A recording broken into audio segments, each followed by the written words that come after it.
Just making sure we're lit. Does it look good, Aaron? You know, it's just kind of weird. Boots, it's kind of weird. We're in Philadelphia and I'm talking. You're promoting this film, which is about anti-capitalism, but you're everywhere selling it. You want to make some money here? Then read the script with the white boys. People say I talk with a white voice anyway, so why ain't it helping me out? Well, you don't talk white enough. I'm not talking about Will Smith's wife. I'm talking about the real deal, like this young blood. Hey, Mr. Kramer, this is Langston from Regal View. I didn't catch you at the wrong time, did I? Hey, this is Mike, and you're watching Real Black. And with us today is Boots Riley, the writer, director, creator of the new movie Sorry to Bother You.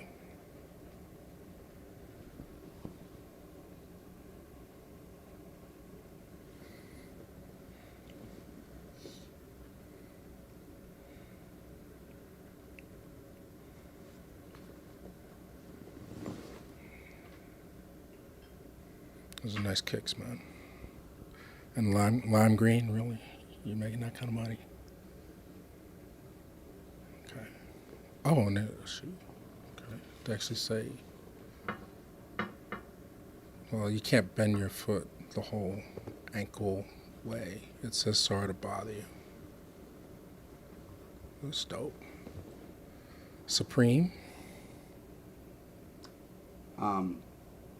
These are some company called Play, and you can print whatever you want on there.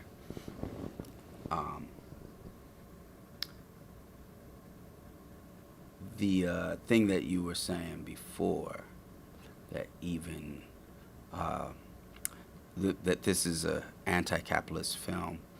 I mean, I have a viewpoint on it, and it, so I don't know.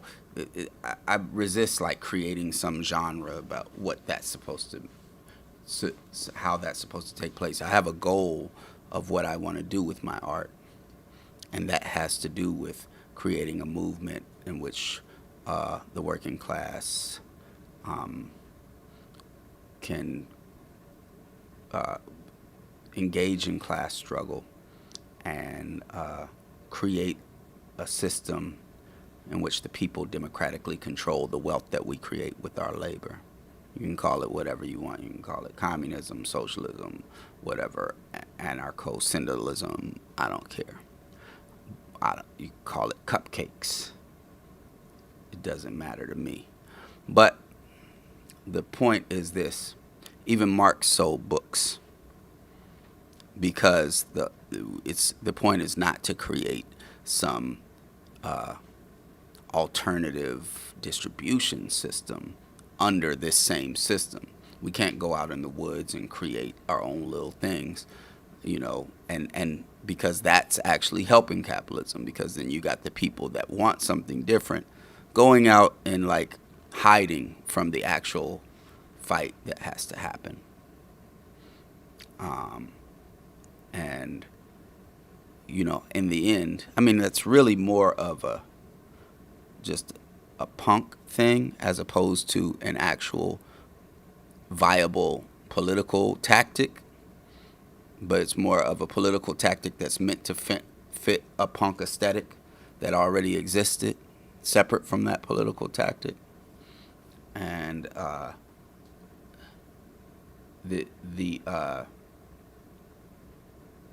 what ends up happening though with a lot of those things, independent labels, independent this or that, and even like the independent bookstore or whatever, unless it's an actual collective, they end up they're baby capitalists. They're not necessarily better, because I mean, I put it like this: I would rather have a locally brewed beer, because often that tastes way better, but not because it's morally superior, Right, but I'm reminded seeing your film of I don't know if you saw Richard Pryor on Bill Boggs, where he talks about the entertainment industry being sort of like a cesspool. What do you think that these executives are afraid you're going to do to white America? Probably stop some racism. Stop racism? Yeah. probably afraid of that, because then people don't hate each other, then people start talking to each other, and then they start talking to each other, they find out who's the problem. Which is? Greedy people. People that get to become executives become like the people that were already executives. I don't know, maybe. They go in with good intentions, but it eats them up. It's like a cesspool, you know, it just gets on you and it The starts system eating. levels them. No matter what your intentions are, once you jump into that machine, it will eat you up. So Well, you're $5 million in. We're all in the machine already. That's the thing that maybe he didn't understand. Is that we're all in the machine, and there's just different parts of it. There's different working gears, and you know, what do you do? Do you want to talk to a few people, or you want to talk to a lot of people? And the question is, when you're talking to them, what is the goal with that?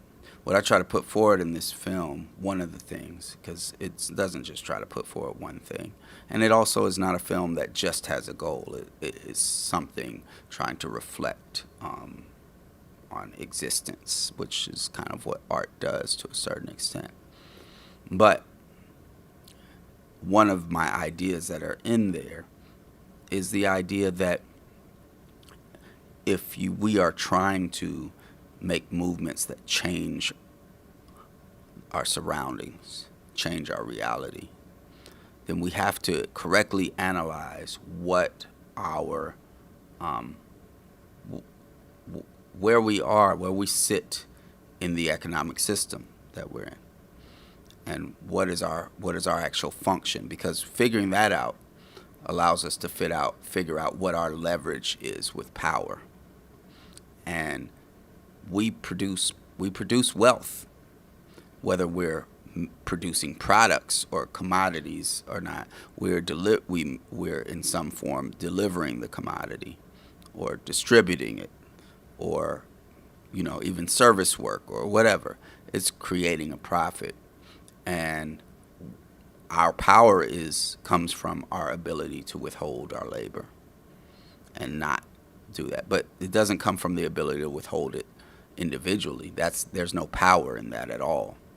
There's only power in being able to collectively do it. Well, that's certainly clear in the film, and no one would accuse Boots Riley of compromising his artistic integrity just to get a movie made. I think what's unique about this movie is it's definitely rings true of your voice, very consistent with all the work that you've done. You come out of the hip-hop world, late 90s, we saw a huge range of diversity within the artistic expression, identity, blackness. It was black culture on wax. Now, we're 2018, so we're 30 years later. I can't do any math. Now we're starting to see filmmakers coming out of the hip-hop world and telling stories. And there seems right now in 2018 to be a very diverse range. So my question is, in terms of jumping into this movie machine, what are the compromises between reaching the audience that you want to reach with your vision and your voice, and just the risk of, this has got to open in 800 theaters. You got to be in 50 cities in 2 weeks. I didn't have to deal with that because I wrote this when there was no investors. I wrote, the first draft and many other versions of it or whatever, ramp-ups of it or whatever, before we even had producers on. So anybody that jumped on board, they knew what they were getting into. It's like the same reason why no record labels have tried to get us to compromise what we're doing, because we're already doing what we're doing. If you're getting on the cool train, you already know what's up. You're not being like, hey, what y'all do is good, but if you just have a chorus like this, we can get you played like 50 Cent. Nobody's thinking that. They're only, jumping on board for what we already do. This film was so out there already that nobody could say, wow, this is almost like this other movie that sold all these things. So if you just take this out, we got it. You know, people were like, okay, this is something swinging for the fences, and it's something we never seen before. You're the, which because it's something I never seen before, then I'm the expert on it. You know, and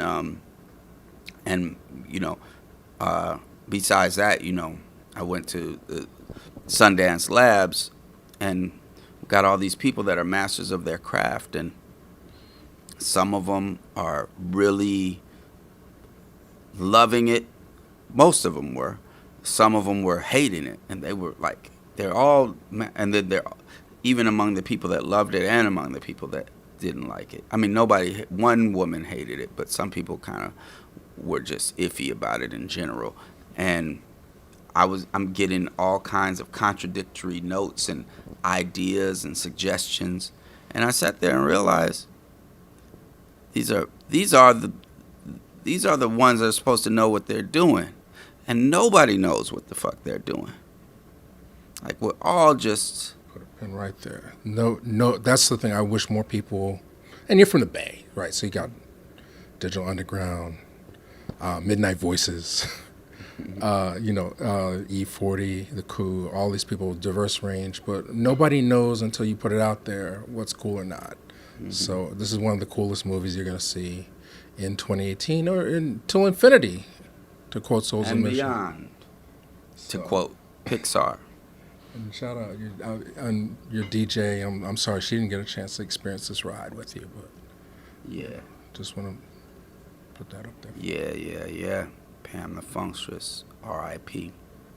I'm Boots Riley, the writer and director of Sorry to Bother You. You're watching Real Black. Or is it Real Black? Or is it Real Black? I don't know. It's up to you to decide.